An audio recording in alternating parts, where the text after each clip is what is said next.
to my YouTube channel. It's me again, Rachel Vlogs in Taiwan.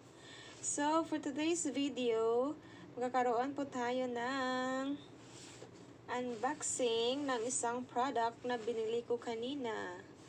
So, without further ado, let's get started. So, ito yung binili ko kanina, guys.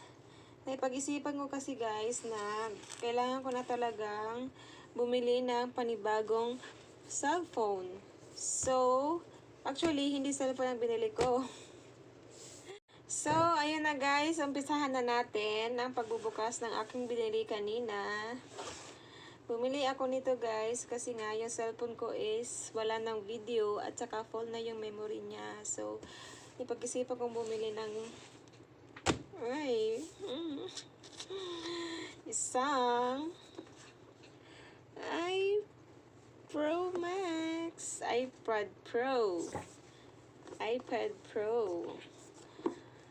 iPad Pro 11. So, hindi natin patagalin pa at bubuksan na natin ang aking binili para makita nyo, guys. So, binuksan ko na to, guys, kanina. Actually, tiranggalan ko na ng plastic. So, syempre, ibabalik ko ulit para makita nyo yung laman ng aking iPad Pro 11. Buksan na natin. Ay, ang hirap buksan. Ayaw ata paggamit to. Ayun na niya mabuksan, guys.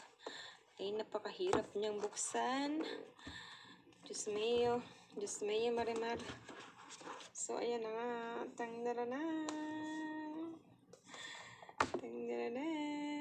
So, tinanggal ko na to yung plastic kanina, guys.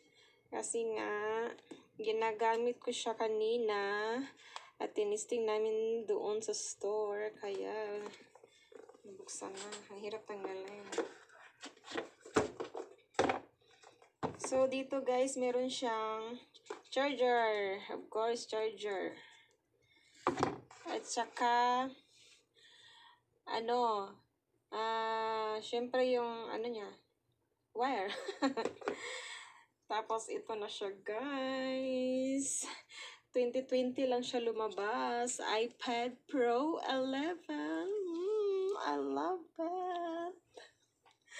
Love na love ko siya, guys. Ang ganda-ganda talaga ng camera niya, guys. Ang liwanag. Super liwanag talaga ng camera niya, guys. So, ayan na. Binuksan ko na.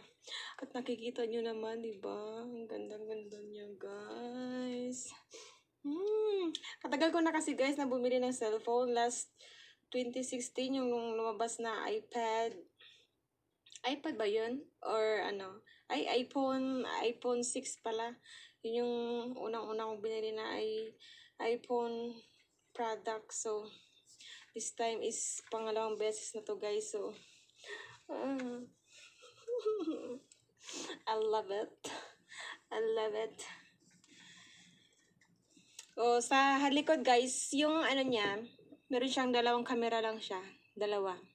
Itong isa yung focus, yung isa yung sa malayo. So, pwede mo siyang i-capture ng malayo, pwede mo siyang i-capture ng palapitan. So, maliwanag pa rin siya, guys. Kasi nga, yung camera niya sa harapan is mataas yung megapixel niya. At saka sa likod. Perfect talaga siya, guys.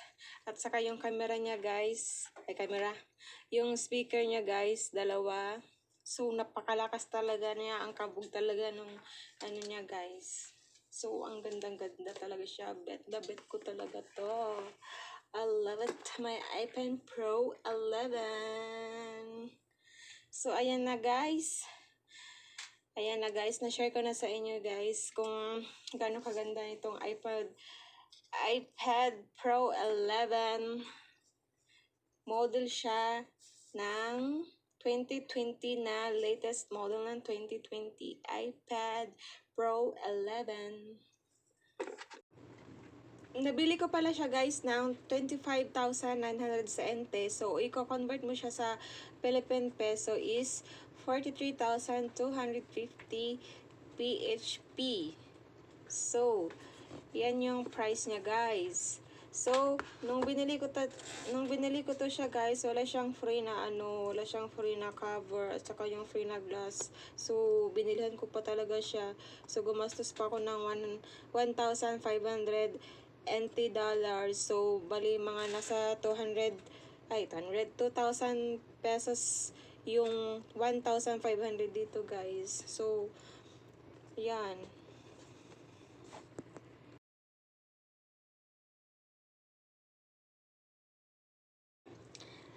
So, dito na rin nagtatapos ang ating video na to guys. If you like this video, don't forget to like and click yun na rin ang notification bell para lagi kang updated sa aking mga susunod na uploads. See you on my next video. Bye!